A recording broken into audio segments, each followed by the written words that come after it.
तो प्यारे विद्यार्थियों नमस्कार, स्वागत है आप सबका एक और नए वीडियो में। प्यारे विद्यार्थियों, आज हम यहाँ पर कक्षा 11वीं वार्षिक परीक्षा 2024 के रसायन शास्त्र के पूरे पेपर को और इसके पूरे सॉल्यूशन को देखने वाले हैं। तो चलिएगा जल्दी से हम आगे बढ़ते हैं, समझते हैं कक्षा 11वीं की वार्षिक परीक्षा के आपके रसायन शास्त्र के पूरे क्वेश्चन पेपर को और इसके पूरे सॉल्यूशन को, जिससे कि प्यारे विद्यार्थियों आपको पूरा का पूरा क्वेश्चन पेपर अच्छे प्रकार से समझ में आ सके और आप सब लोग अपनी वार्षिक परीक्षाओं के पेपर में पूरे अंक प्राप्त कर सको। Totally A to Z question आज मैं यहाँ से आपको बताने वाला हूँ। तो चलो जल्दी से हम आगे बढ़ते हैं, समझते हैं कक्षा 11वीं के वार्षिक परीक्षा के आपके रसायन शास्त्र विषय के पूरे क्वेश्चन पेपर को और इसके पूरे सॉल्यूशन को। तो देखिएगा प्यारे विद्यार्थियों, कक्षा 11वीं की वार्षिक परीक्षा का आपका जो रसायन शास्त्र का पेपर होगा ना, कुछ इस प्रकार का आपको परीक्षाओं में देखने को मिलेगा। यहाँ से आप सब लोग इसको पढ़ लें और अच्छे प्रकार से पूरे पेपर को समझ भी लो। तो चलो जल्दी से हम आगे बढ़ते हैं, समझते हैं कि कक्षा 11वीं की वार्षिक परीक्षा का आपका रसायन शास्त्र का पूरा पेपर किस प्रकार का आएगा और आप सबको प्यारे विद्यार्थी इस क्वेश्चन पेपर का सॉल्यूशन कैसे पूरा कंप्लीट कर लेना चाहिए। टोटली पूरा का पूरा पेपर और इसका पूरा सॉल्यूशन आज मैं यहाँ से आपको बताने वाला हूँ। तो चलो जल्दी से हम आगे बढ़ते हैं, समझते हैं कक्षा 11वीं की वार्षिक परीक्षा की आपके रसायन शास्त्र के पूरे पेपर को और इसके पूरे सॉल्यूशन को, जिससे कि आपको पूरा पेपर अच्छे से समझ में आ सके। तो देखिएगा प्यारे विद्यार्थियों, इस प्रकार का आपका पूरा पेपर होगा। यहाँ से आप सब लोग इसको देख लें और पूरा का पूरा इसको समझ भी लें। पहला क्वेश्चन एक मोल दर्शाता है। तो देखिएगा प्यारे विद्यार्थियों, एक मोल क्या दर्शाता है, इसका राइट आंसर आपका ये आ जाएगा। यहाँ से आप सब लोग इसको देख लें। दूसरा क्वेश्चन लुईस क्षार है। तो देखिएगा प्यारे विद्यार्थियों, लुईस क्षार क्या है। तो देखो दूसरे नंबर के क्वेश्चन का राइट आंसर आपका बी आ जाएगा, NH3।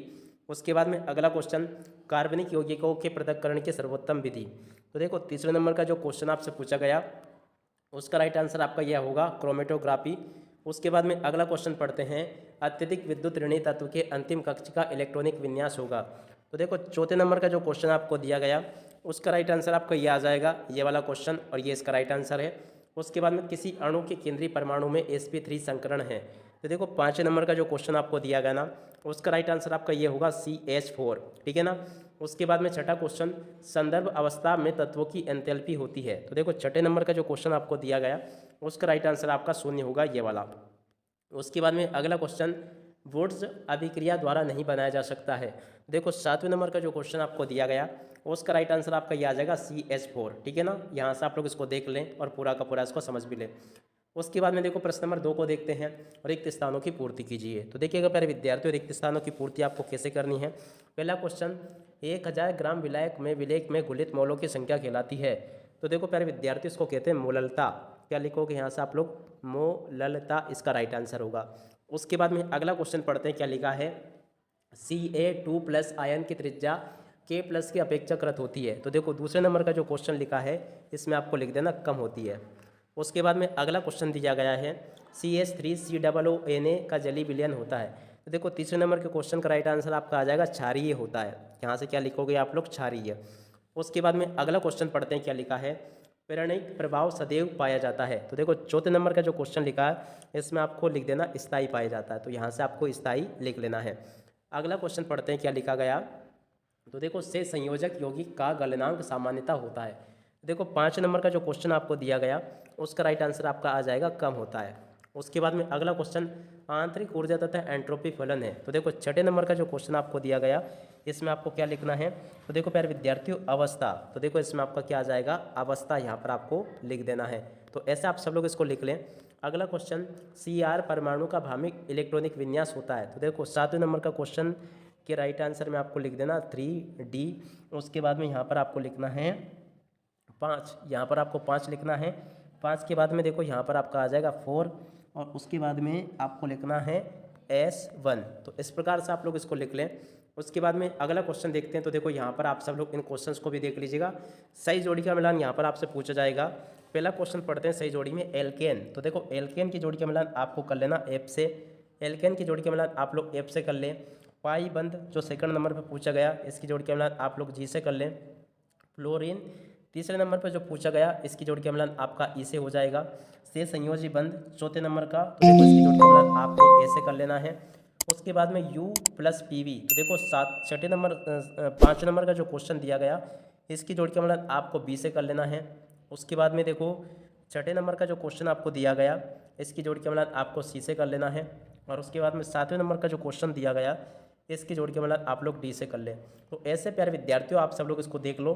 और उसके बाद में देखो प्रश्न नंबर 4 में आपसे एक शब्द या फिर एक वाक्य में उत्तर पूछे जाएंगे। अब पहला क्वेश्चन पढ़ते हैं, मुक्त ऊर्जा का संकेतक लिखिए। तो देखिएगा मुक्त ऊर्जा का संकेतक ये होगा, यहाँ से आपको लिख देना है G। इस प्रकार से आप सब लोग इसको लिख लें।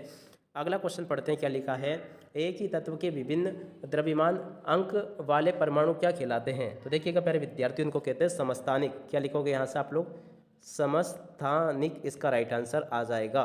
तो यहाँ से आप लोग इसको ये लिख लें। उसके बाद में अगला क्वेश्चन पढ़ते हैं, आधुनिक आवर्त नियम के अनुसार तत्वों के भौतिक एवं रासायनिक गुण किसकी आवर्ती होते हैं।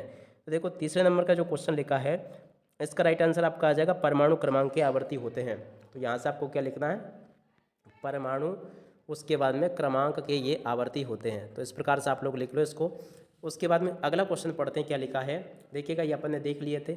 उसके बाद में तीसरा क्वेश्चन, तो देखो तीसरा का उत्तर भी अपना हो गया था। उसके बाद में चौथा क्वेश्चन, कक्षकों के से पार्श्वी अतिव्यापन द्वारा बनने का बंध है। तो देखो चौथे नंबर का जो क्वेश्चन लिखा, यहाँ पर आपको लिख देना पाई बंध। क्या लिखोगे यहाँ पे आप लोग, पाई बंध है। इस प्रकार से आप लोग लिख लें इसको। उसके बाद में पाँचवा क्वेश्चन पढ़ते हैं, sp संकरण में अणु की ज्यामिति क्या होती है। तो देखो 5 नंबर का जो क्वेश्चन लिखा है, इसमें आपको लिख देना रेखीय। क्या होती है ज्यामिति, रेखीय होती है। तो यहाँ से आप लोग रेखीय लिख लें। उसके बाद में देखो छठे नंबर का क्वेश्चन, पदार्थों की अणु में उपस्थित तत्वों के परमाणुओं के सरलतम अनुपात को प्रदर्शित करने वाला सूत्र क्या कहलाता है। तो देखो छठे नंबर का क्वेश्चन का राइट आंसर आपका आ जाएगा मूलानुपाती सूत्र इसको कहते हैं। तो इसका राइट आंसर क्या होगा, मूलानुपाती सूत्र इसको कहते हैं। तो इस प्रकार से आप सब लोग इसको देख लें और पूरा का पूरा इसको समझ भी लें।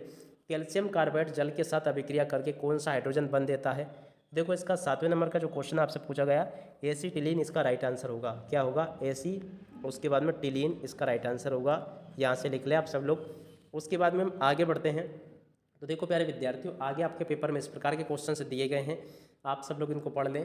प्रश्न नंबर 5 ये लिखा है और छठा क्वेश्चन ये यहाँ पर आपको दिया गया है। 7वां क्वेश्चन ये लिखा है, 8वां क्वेश्चन ये लिखा है, 9वां ये लिखा, 10वां, 11वां, 12वां, सभी के सभी क्वेश्चंस आज मैं यहाँ से आपको बताने वाला हूँ। प्रश्न नंबर 14 तक के सभी क्वेश्चन को आप लोग यहाँ पर अच्छे से देख लें। अब 14 के बाद में देखो प्यारे विद्यार्थियों, बाकी के क्वेश्चन ये यहाँ पर आपको इस प्रकार से दिए गए हैं। प्रश्न नंबर 17 ये लिखा है, 18वां क्वेश्चन ये लिखा गया है। उसके बाद में देखो प्यारे विद्यार्थियों, प्रश्न नंबर 19 ये आपको दिया गया है। तो यहाँ तक के सभी क्वेश्चन को और उनके आंसर को आप लोग अच्छे प्रकार से देख लीजिएगा, जिससे कि प्यारे विद्यार्थियों यहाँ तक के सभी क्वेश्चन और उनके आंसर आपको अच्छे प्रकार से समझ में आ सके। टोटली प्यारे विद्यार्थियों आपके पेपर में आने वाले A to Z सभी के सभी क्वेश्चन और उनके आंसर मैं यहाँ से आपको बता चुका हूँ। तो देख सकते हो प्यारे विद्यार्थियों, पूरा का पूरा क्वेश्चन पेपर और इसका सॉल्यूशन आपको अच्छे से समझ में आ गया होगा।